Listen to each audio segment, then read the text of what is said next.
Okay, I'll give you a slow pan of the Estrella down there as I talk. I'll try to cover a couple things. I'm downloading Wonder Hussey's video. Some of Arizona Strip. I've heard of it, and I'm trying to think exactly what that is. I'll have to wait till I watch the video.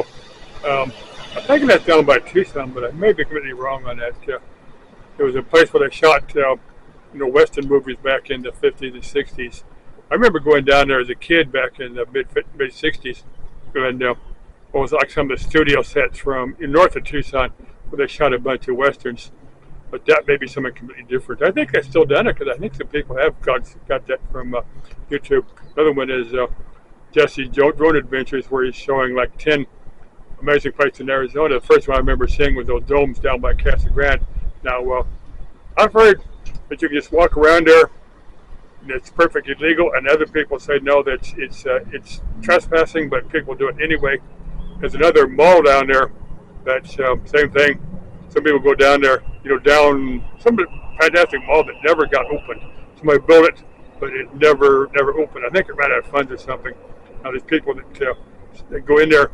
I'm thinking that one is trespassing, but people go in there and are careful not to get caught. But the main thing I wanted to talk about, the other thing I'm going to comment, I did 2 jobs this morning. It's about 9. Did a couple ones early. I got one more I'll probably do. I'll probably eat. I wanted to get into Phoenix. I may get over to the White Tanks Park. I'd like to get over there tomorrow, but I may put that off to next week because I may do some other work tomorrow. The main thing I want to discuss here, now there's a bunch of mountain hiking parks throughout the valley, throughout Phoenix. Now I don't know if the Estrella parks do this, but I know some of the ones because the newspaper will cover some of these parks. Now when it gets, right now it's fine, it's perfect. Daytime is about 100. Now I'm going to get to Annie in a second here when I heard this video. But now these parks, when it gets to 105, they'll close the park. Now it's kind of controversial because there are people that, like me, that were born here that are acclimatized and can get out when it's hot and not get in trouble. Now, for me, I'd say don't close the park, but just put big old signs up there saying if you get in trouble on a mountain hike when it gets hot, the paramedics will come and rescue you. But they're gonna wait, till it gets cooler, till they're not risking their lives to rescue you. That just be aware of that, and plan accordingly. That if you do get in trouble when it's hot, you may be sitting there for 3 or 4 hours.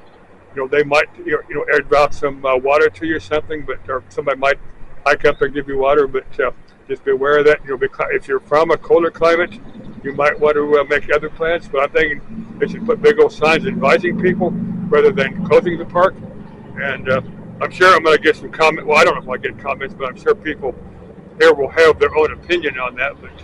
But for me, I would say, hey, just advise people that it's dangerous to hike when it's hot, but let the people that are acclimatized. Of course, most of the people that are acclimatized are probably going to start their hike. Hey, that's the trailer that I need there. I'm going to get to that in a second too. But just put signs up there warning people, because there are people that come from colder climates not realizing the effect the heat has on them.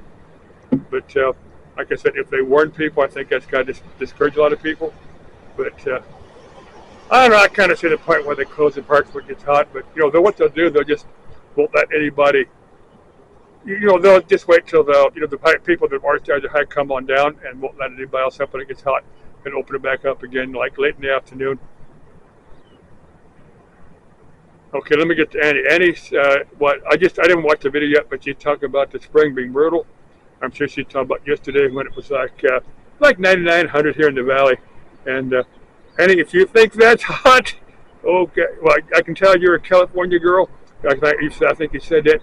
For Annie, hey, if you think 99, 100 degrees is hot, hang around here in the valley when it's 120 degrees. Yeah, that's a fun time of the year. 120 degrees is a fun time of the year. That's when we cook our brains. Now on that trailer, now I was debating on what to do. Now for some reason, I don't know how many here have either seen the later, if you remember the Jetsons, that was, Jetsons, you had this flying car, the saucer shaped thing, but it's an animated cartoon back from the early 60s, but George Jetson's, I call it a flying saucer, but it's a flying car. But at the end of the very lead-in, not the bridge itself, but his car would fold up into a briefcase. Now, if I could find a trailer that would fold up into a briefcase, that would be ideal. I wouldn't have to worry about having to park it, but I could find stuff I could take apart. Maybe make a small box I could just bolt on there. Then when I didn't use it, unbolt it and then park the thing. That would be ideal because my parking. And what I'd like to get is one of those little pop-up trailers. I've seen them on Facebook Marketplace for old beat-up ones, that needed work that I could get. I've seen somewhere for $200, $175, $200. They say needs serious work, $200 just to get out of my driveway, stuff like that. But I see what it's tempted, but I'm not quite sure how I'd park it. I wouldn't use it that much. I'm going to wait till I can kind of get more heavily into making money on YouTube. Okay, I got to post those 3 goose videos I've got and post this one, and then you'll see them all. Okay, love you. Bye bye.